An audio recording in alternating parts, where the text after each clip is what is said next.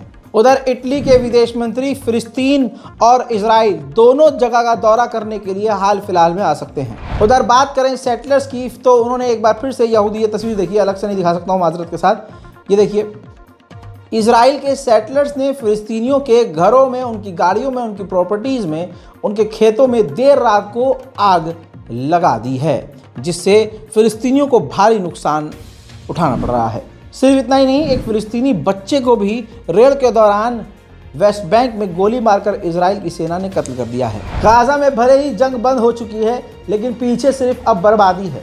Gaza को दोबारा से जैसा वो था वैसा बनने में 40 से 50 साल कम अवसर रहेंगे। मेरे दोस्तों आपको एक जबलिया इलाका दिखाता हूँ गाजा का, जहाँ पर अब सिर्फ मलबा ही मलबा है। पूरा शहर खंडर बन चुका है।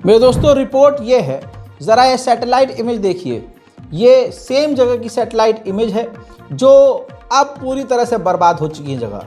रिपोर्ट के मुताबिक 15 महीने में 60% गाज़ा की बिल्डिंग पूरी तरह से तबाह हो चुकी है। 46,600 लोग पूरी तरह से, जिसमें बच्चे और महिलाएं हैं, मारे गए हैं और 1.9 मिलियन पीपल यानी लगभग 20 लाख लोग अपने घर से बेघर हैं। अमेरिका में सर्वे हुआ, उस सर्वे के रिपोर्ट के मुताबिक 53%, आधे से ज़्यादा अमरीकियों का ये मानना है कि ज़रूरत से ज़्यादा अमरीकी सरकार ने इजराइल को पैसा दिया है। खुशखबरी यह है कि लगभग 550 ट्रक, ह्यूमैनिटेरियन एड ट्रक जो हैं गज़ा के अंदर पहुंच गए हैं। अल्लाह अकबर, शुक्र अल्लाह। वहीं गाज़ा की सिक्योरिटी फोर्सेस भी बड़ी ही तेज़ी से पूरे गाज़ा में तैनात होना शुरू हो चुकी हैं। वहीं नेतन्याहू ने जो डील कर ली है और बेंजीवीर जैसे नेताओं ने जो चिढ़ के रिजाइन दिया है, नेतन्याहू जल्दी जल्दी उनकी पोस्ट पर दूसरे नेताओं को नियुक्त करने में बिजी हो गया है। अमेरिका की एक चाल समझिए, क्योंकि अमेरिका रहम तो कर नहीं सकता। डोनाल्ड ट्रंप ने कहा है कि ऐसा नहीं हो सकता। देखिए, ये डोनाल्ड ट्रंप का बयान अच्छा है, मैं इसको सपोर्ट करता हूँ। डोनाल्ड ट्रंप ने कहा कि ऐसा नहीं हो सकता कि एक ही तरफ कट्टरवादी हों। इजराइल का इशारा करते हुए डोनाल्ड ट्रंप ने कहा कि दूसरी तरफ भी वामपंथी और कट्टरवादी होते हैं। अगर हमने गाज़ा को डेवलप नहीं किया, गाज़ा को ऐसे ही छोड़ दिया, तो ये चीज़ जो हुई है ये दोबारा होगी। जब तक हम गाज़ा को उम्मीद नहीं देंगे, गज़ा के लोगों को मकान नहीं देंगे, ये चीज़ें चलती रहेंगी। लिहाजा हम कोशिश कर रहे हैं कि गाज़ा के तमाम लोगों को निकाल कर कुछ दिनों के लिए हम किसी होस्ट देश, किसी अपने साथी देश के यहाँ भेज दें और हम फिर पूरा गाज़ा बनाएं और फिर वापस उन्हें लाकर बसाएं। उस देश का नाम बताया जा रहा है, रिपोर्ट के मुताबिक इंडोनेशिया होगा। यानी अमेरिका तैयारी कर रहा है कि गाज़ा के तमाम लोगों को उठाकर इंडोनेशिया शिफ्ट कर देगा, गाज़ा को बनाएगा और फिर वापस उनको बुलाकर उनके घरों की चाबी सौंपेगा। अब अपने दिल से बताइए, इसमें ईमानदारी झलक रही है? बिल्कुल नहीं। इसमें साजिश की बू आ रही है कि बहानों से ये इनको निकाल न दे और वापस फिर आने ही न दे। डोनाल्ड ट्रंप कौन सा इंसान का बच्चा है? वो भी शैतान का बच्चा है भाई, वो कौन सा सच बोल रहा होगा।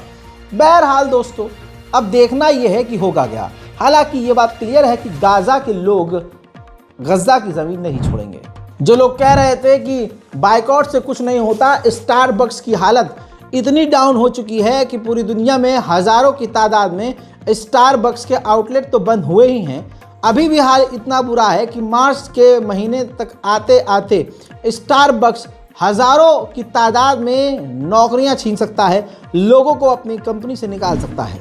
कुर्दिश आर्मी के चीफ ने बिल्कुल क्लियर मीडिया के सामने कहा, जिसमें अरब मीडिया ने उनका इंटरव्यू लिया और खूबसूरत एंकर ने उनसे पूछा कि आपका ईरान के साथ क्या इन्वॉल्वमेंट है।